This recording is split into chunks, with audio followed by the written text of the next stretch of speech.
Hai. Shalom adik-adik. Kita patut bersyukur kepada Tuhan karena kasih perlindungan Tuhan dan di dalam kehidupan kita semua. Tuhan telah menjaga dan menyertai kita semua, menyertai adik-adik di rumah, menyertai papa, menyertai mama, menyertai keluarga, menyertai kakak pengasuh dan kita semua. Itu sebabnya kita patut bersyukur dan juga memuji memuliakan nama Tuhan. Ya adik-adik, kali ini Kak Rosa mau membawakan cerita.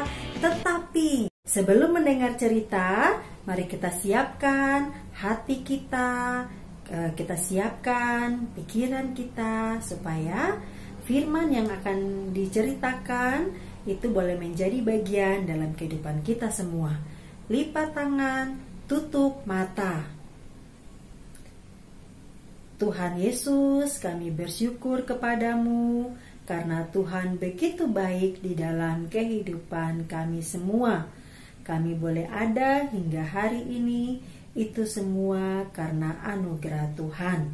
Di hari ini kami mau mendengarkan cerita firman-Mu. Tuhan berkati sehingga cerita ini boleh menjadi bagian di dalam kehidupan setiap anak-anak yang mendengarnya. Terima kasih Tuhan Yesus. Biarlah setelah mendengarkan cerita, kami pun boleh menjadi pelaku-pelaku firman lewat apa yang telah kami dengar. Kami dapat mempraktekannya di dalam kehidupan kami hari lepas hari. Tuhan pimpin selalu kehidupan kami agar seturut dengan kehendak Tuhan. Inilah doa kami. Haleluya, amin.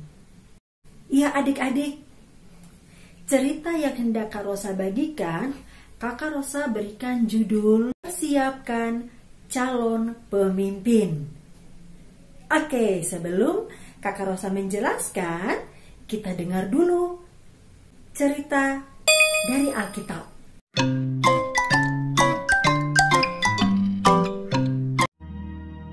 Pada zaman Herodes, Raja Yudea, adalah seorang imam yang bernama Zakaria, istrinya namanya Elisabet.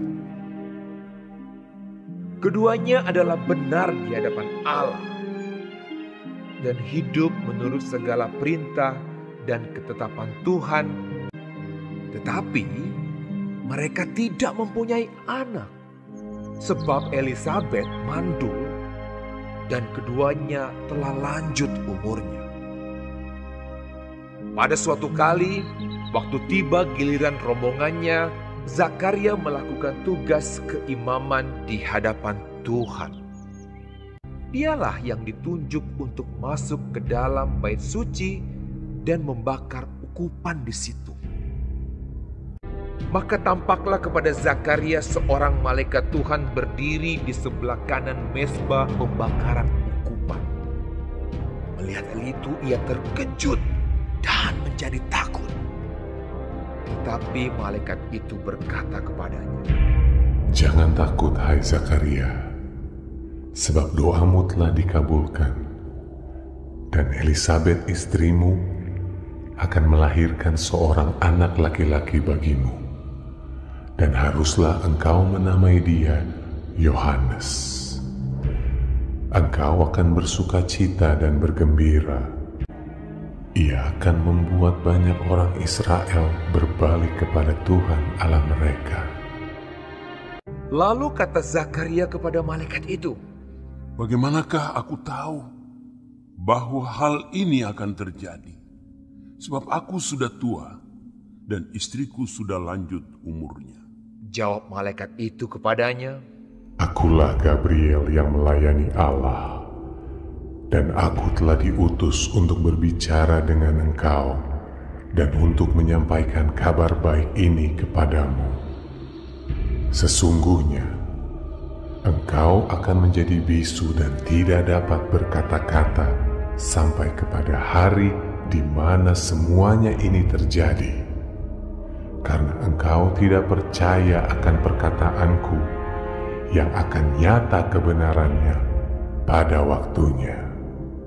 Sementara itu seluruh umat berkumpul di luar dan sembahyang. Waktu orang banyak menanti-nantikan Zakaria, mereka menjadi heran bahwa ia begitu lama berada dalam bait suci. Ketika ia keluar, ia tidak dapat berkata-kata kepada mereka dan mengertilah mereka bahwa ia telah melihat suatu penglihatan di dalam bait suci.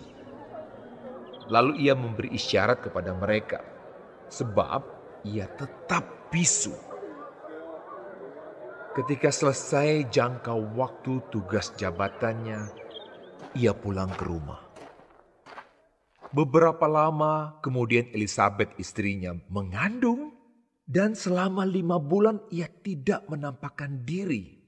Katanya, "Inilah suatu perbuatan Tuhan bagiku. Dan sekarang ia berkenan menghapuskan aibku di depan orang." Nah adik-adik, Ibu Elisabet dan Bapak Zakaria belum punya anak. Dan mereka tuh sudah termasuk usia yang sudah tua. Tetapi karena Bapak Zakaria dan Ibu Elisabet hidupnya benar di hadapan Allah, mereka taat, mereka setia melakukan tugas dan tanggung jawab mereka. Itu sebabnya mereka diberkati. Yohanes sudah dipersiapkan sepenuhnya untuk melayani Tuhan. Yohanes diberkati sejak dalam kandungan ibunya. Yohanes telah dipersiapkan untuk menjadi pemimpin.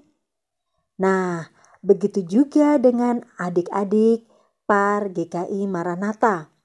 Ketika anak-anak lahir dan bertumbuh, kita belajar benar, taat di hadapan Tuhan, maka anak-anak akan disiapkan sebagai pemimpin di masa depan. Ayo, siapa yang punya cita-cita saat ini? Kalau besar nanti mau jadi apa? Nah, ayo sebutkan cita-citamu menjadi apa. Berikutnya kita akan dengar beberapa teman kita yang perwakilan dari setiap week, mulai dari kelas kecil hingga remaja, mau meningkatkan cita-cita dan hal yang mereka lakukan untuk mewujudkan cita-cita mereka. Kita simak bersama. Halo, nama saya Samuel Leonardo Rulia. Saya kelas 3 SD dan saya mencita-cita menjadi pilot. Dan pelajaran yang paling saya suka matematika, harus belajar bantu mama dengan bapak. Saya harus mengerjakan PR yang baik. Nama saya Laura Simanulang, kelas 5C, saya sekolah di TSM. Cita-cita saya besar nanti ingin menjadi dokter yang sukses. Jika saya ingin sukses, di rumah saya harus belajar dan menyiapkan waktu untuk membantu orang tua.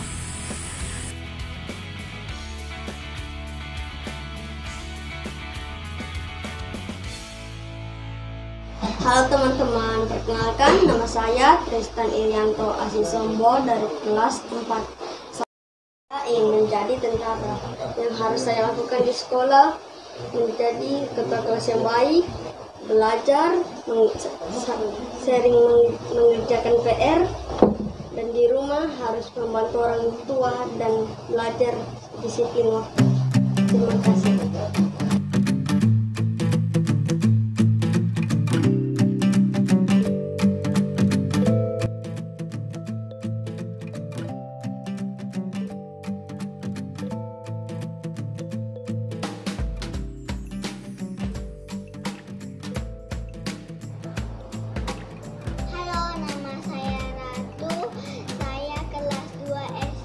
Sekolah saya Yohanes Pembaptis di sekolah TSM. Cita-cita saya ingin menjadi chef. Teman-teman, ini hasil karya saya. Bahannya yang pertama telur,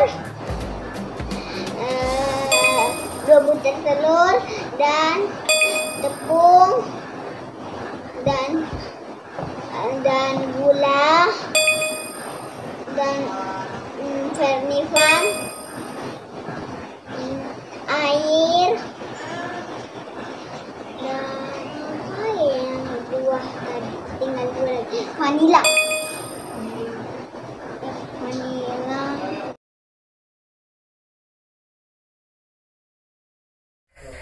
Halo, kenalkan nama saya Ella. Saya kelas 2 SD. Saya cita-citanya menjadi polwan.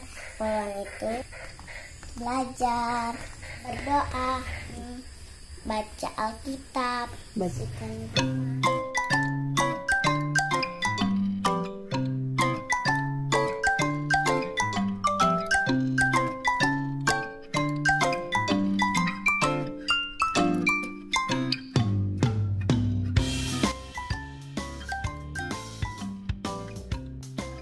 Hai teman-teman, perkenalkan nama saya Azril Etnar Kadembo.